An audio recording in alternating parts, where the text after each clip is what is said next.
Welcome to my lower body mobility workout where we're going to go over some of my favorite exercises for your hips, hamstrings, calves, and ankles. A set of yoga blocks will be helpful here. If you don't have them, you can use something similar like a stack of books, or worst case scenario, you can just skip those exercises that require the yoga blocks. There is going to be some challenging movements throughout this workout, so if there's anything that you have to modify, I'll try to give examples, or if you have to skip it, that's perfectly fine. The only thing you have to do is give it your best. That's all that matters. Let's get to it. Have a seat on your butt with your legs straddled just like this.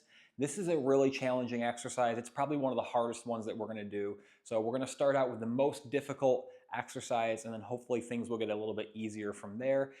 I do recommend, if you have tight hips or if this exercise is challenging, pause the video, grab a blanket or a pillow or even a yoga block and sit on that to elevate your hips. That's going to make this a little bit easier. So to start out, we're going to do some leg lifts. Again, these are very challenging, so don't be too hard on yourself.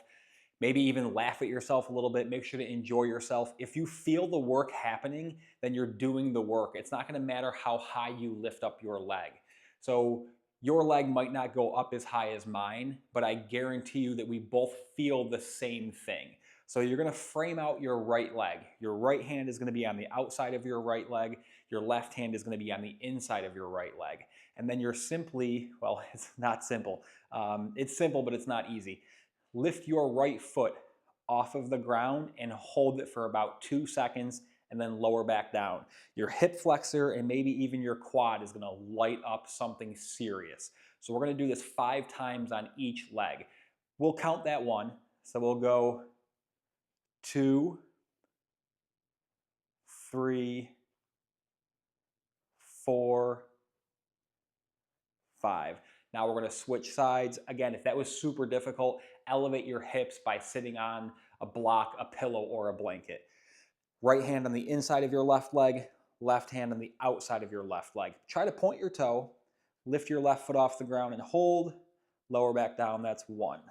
Lift, lower, lift, lower, lift, lower. Last one, lift, and lower. If you really struggle with this and it's impossible, again, you're probably feeling the same thing I'm feeling, but you could also stand up, put your foot on a chair or even an ottoman if you're doing this at home, and then lift your foot off the ground, off that object, whatever object that you're using. That's going to be perfectly fine.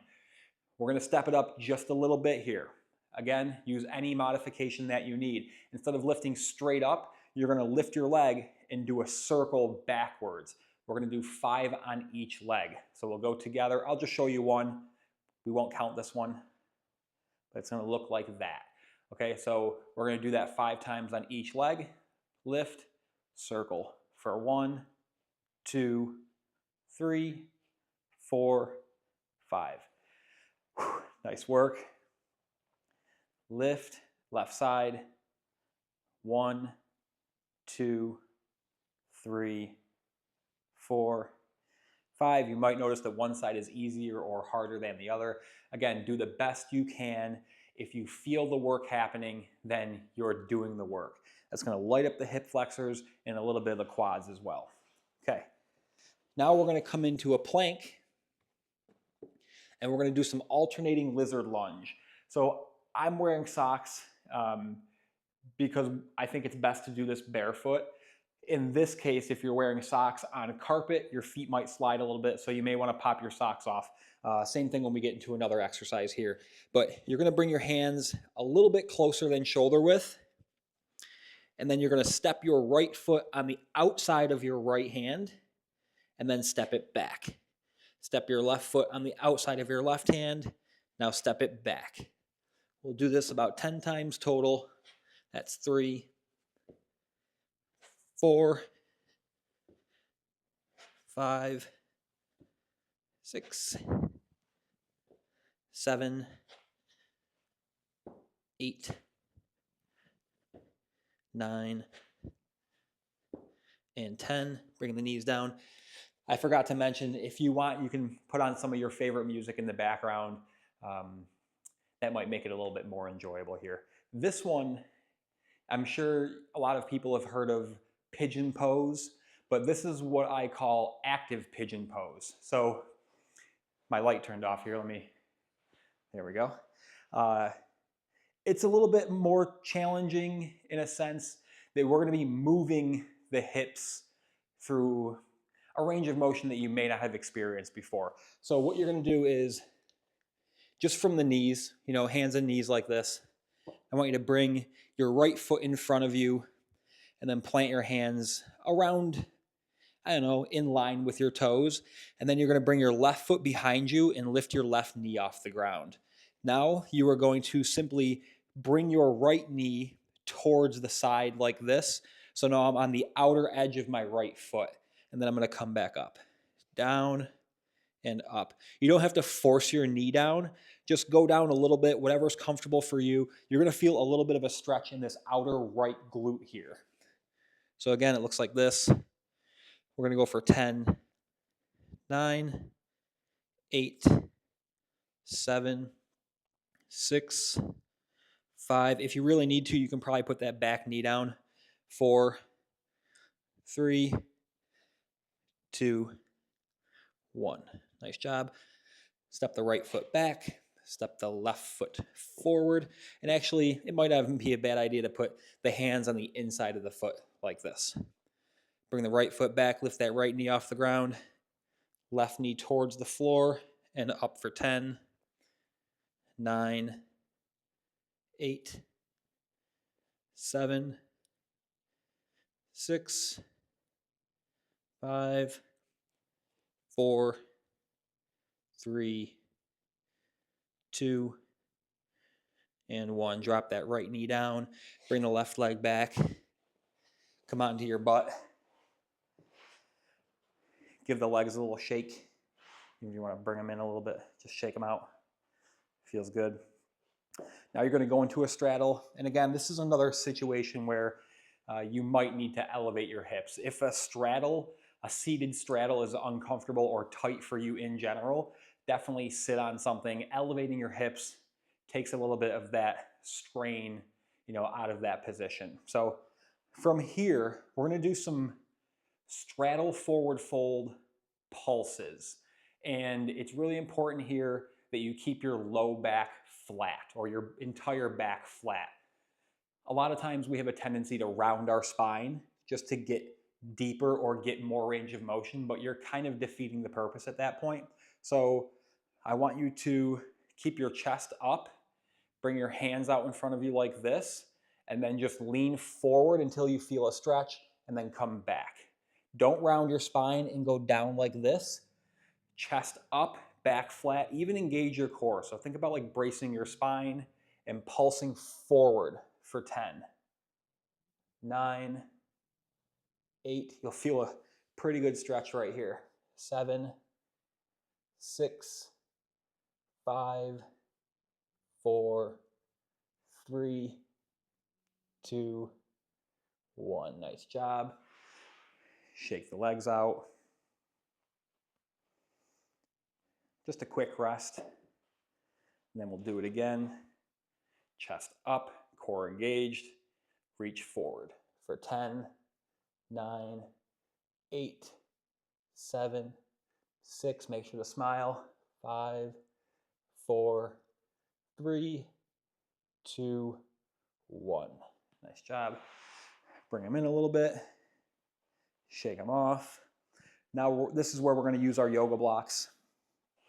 So you're going to set up your blocks, start out on the highest height, and then if this is a little bit easy, you can lower the blocks. So something like this, or even maybe something like this, or actually something like this might be good.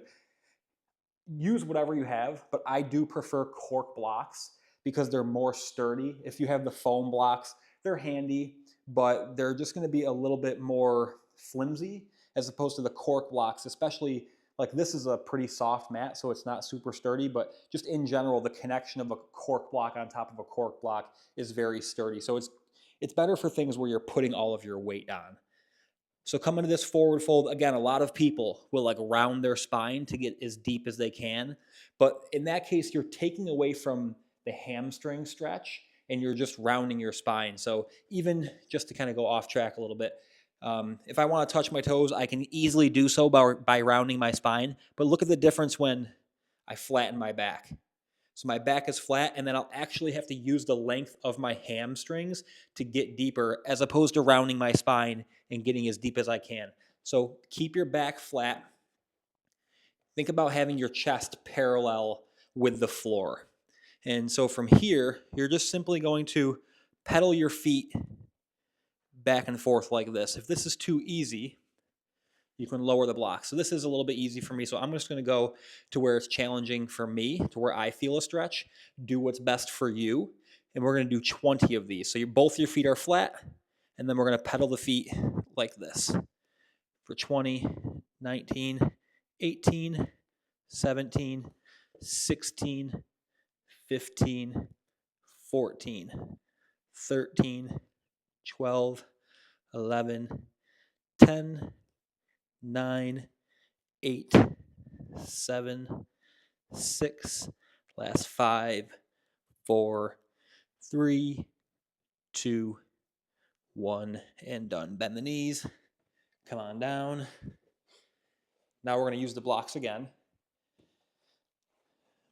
So you're going to come into this low lunge position. Bring the blocks by your side on their highest height, and you're going to lean forward into this lunge position. So I'm actually going to switch sides. Let's start with our left foot in front and then our right knee back. And notice my knee isn't underneath my hip, it's a little bit back.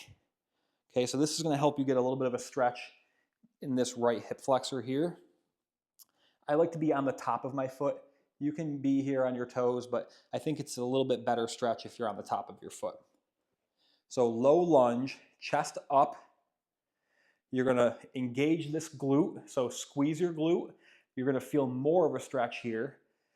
You're going to lean forward a bit, a little bit of a pulse, and then you're going to hold on to the blocks as you sit your butt back and then pull your left toe towards you just for a second. Not super hard, you don't want it to be really intense, but pull your toe towards you and drive that heel into the ground.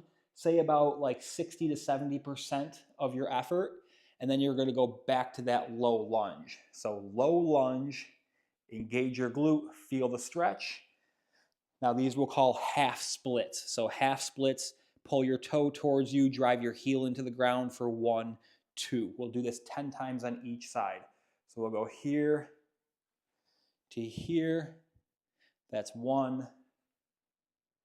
Low lunge, half splits. That's 2, 3. And if this is a little bit easy for you, you can lower the blocks. So like this. 4, but use the blocks for as much support as you need. Just make sure to engage those muscles. Press the heel into the ground for 5, 6,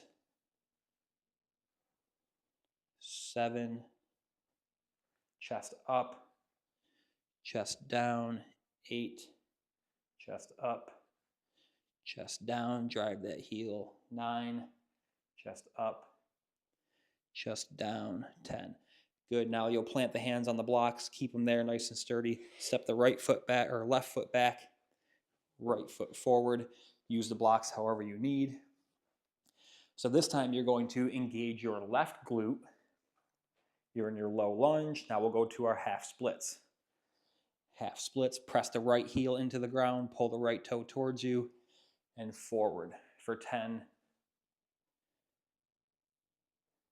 9, 8, 7, 6, 5, 4. My left side feels a little bit more tight. 3 than my right side. I did go running this morning, so that might have a little bit to do with it. We'll just hit 1 more. Good, rest. So it's funny, my left hip flexor, my left hip feels tight, but my right hamstring felt pretty good. So doing exercises like this, you may feel different things in different moments and different positions, and that's perfectly fine. Um, it's like a prime example, and especially this next exercise we're going to do, each side is different. We have different mobility, different strengths on each side of our body, whether it be because of one side being more dominant or not using another side as much, which is kind of the same thing. And that's why you don't want to compare each side. Like you do the best you can, you work hard on each side, but it's totally normal to have a different range of motion or strength or flexibility or mobility on one side than the other. And on the even bigger picture, that's why you don't compare yourself to other people. Because if you have two sides of your body that are different, then of course you're going to be different than the next person. As I said at the beginning, you and I probably have different range of motion. So an exercise is going to look different on me than it does on you, but we're both feeling the same thing. We're both having the same sensation. That's why I say mobility work in particular isn't about how it looks, it's about how it feels. It's not about looks, it's about sensation. So if you're feeling the sensation, then you're doing the work. And this is another really good example of that. Actually, we're going to come onto our back here for a minute. I'm going to start my watch. We're going to do 30 seconds of an alternating iron cross. And I'll just show you two of them real quick, and then we'll go together. So on your back with your hands out, you're going to bring your right foot up, right leg up, over towards the left, and then alternate. And we'll switch just like this. You don't have to touch the ground. You don't have to touch your hand. Just go through the range of motion that you can comfortably access. At first, it might feel a little bit tight, and then over time, you're going to increase your range of motion. So don't stress about touching the ground. Only go as far as you can while comfortably going back to the start position. So we're going to alternate each leg back and forth for 30 seconds. All right, so we'll go in 3, 2, 1. Right leg over towards the left, left leg over towards the right. Just back and forth. You don't have to rush this. It's really not about how many reps you get in that 30 seconds. It's just about going through a comfortable range of motion. You'll feel a little bit of a stretch on this outer glute, and then come back. Just another 5 seconds. Probably one more rep here. And then we'll rest. Nice job. All right. Come on to your hands and knees. This is super difficult. So it's going to look different on everybody. Again, we're not going for how it looks. We're going for how it feels. Bring your left leg out to the side like this.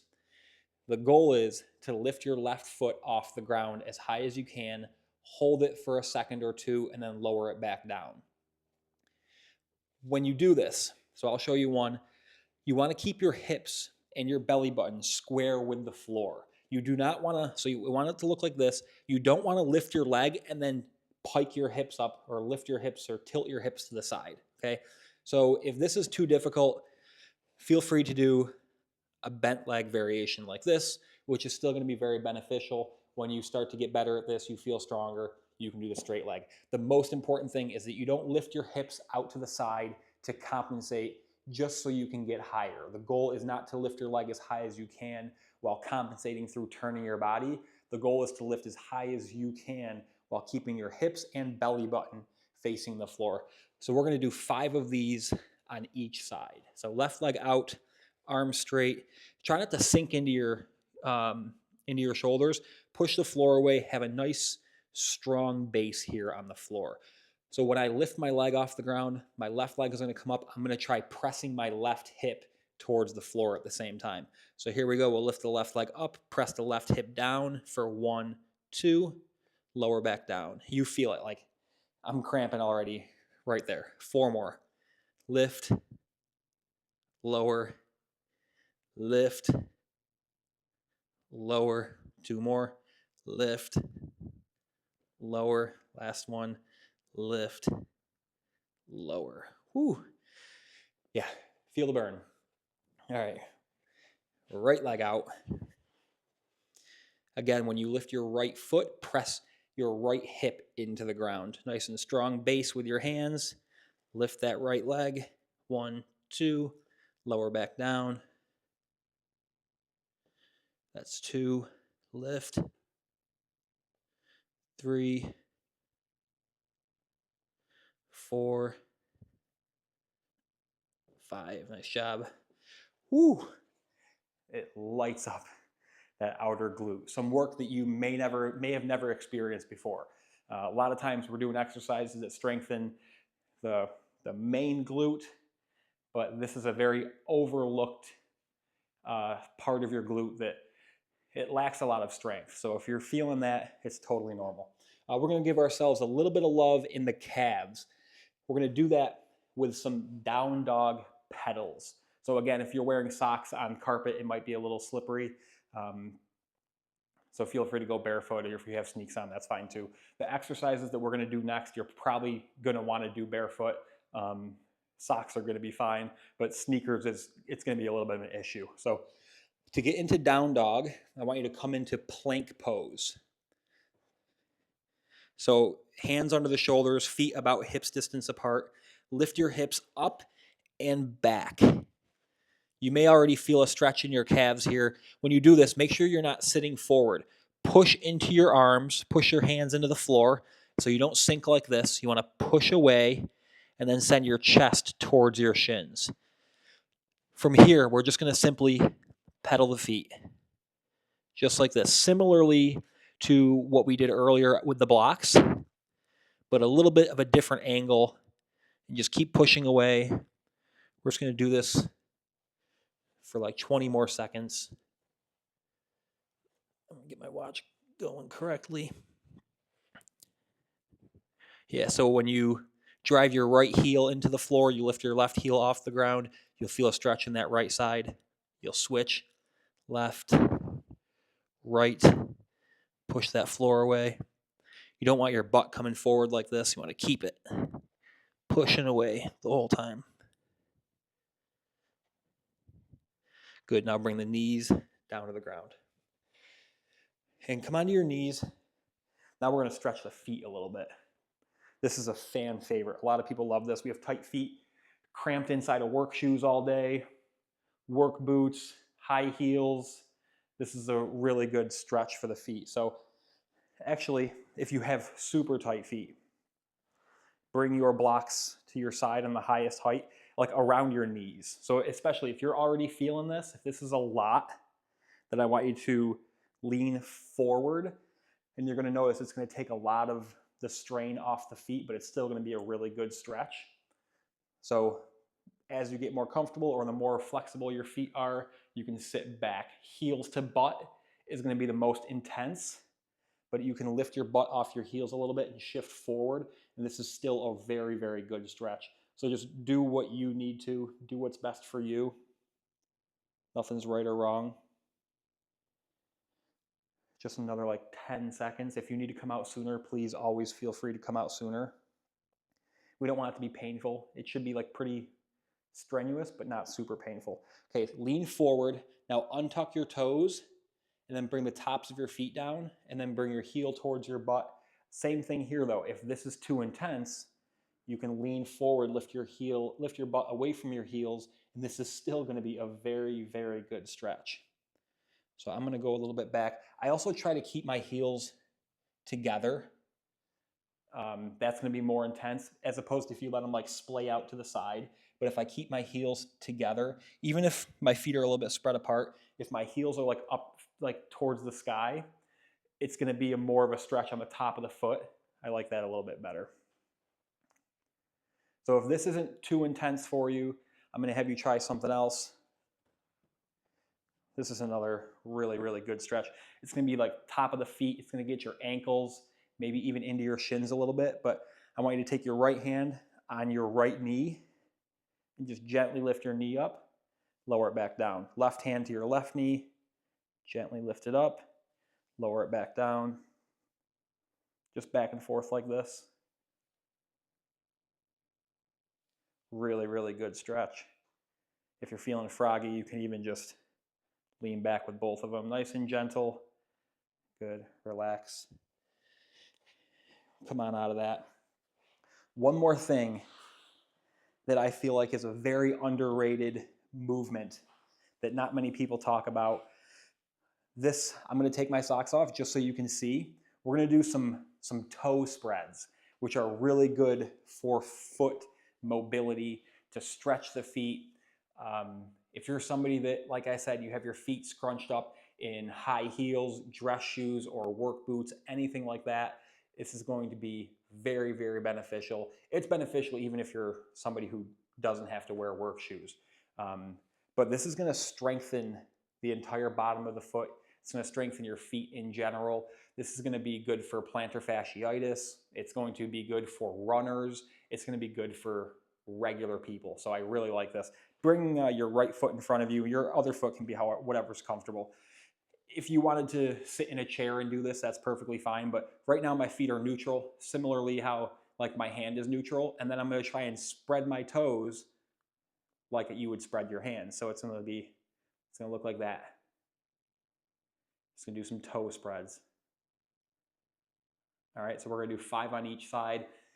I wasn't planning on doing this in this video, but it's some extra credit here, something that may trick you because it's a little bit more difficult than it may seem, but it's super beneficial. So play around with it. If you cannot move your foot right now or your toes, if you have no dexterity, just keep practicing this. It's going to be super beneficial. So we'll do 5 of them. So you're going to spread and bring them together for 5,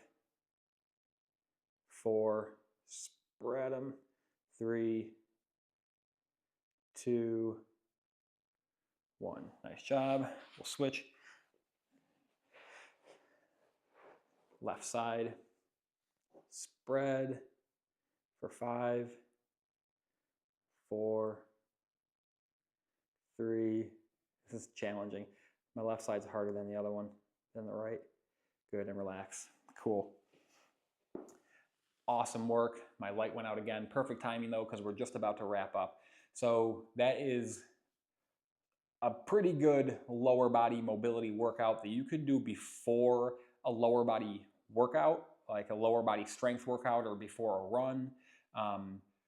You can do this 2 to 3 times a week just on its own if you're looking to improve your lower body mobility. Whatever works best for you. If you have any specific questions on when you should do this or how often you should do this, you can leave them in the comments. If you found this helpful, do me a huge favor, give it a thumbs up. It's really helpful for me to get my content out to other people and help as many people as I can.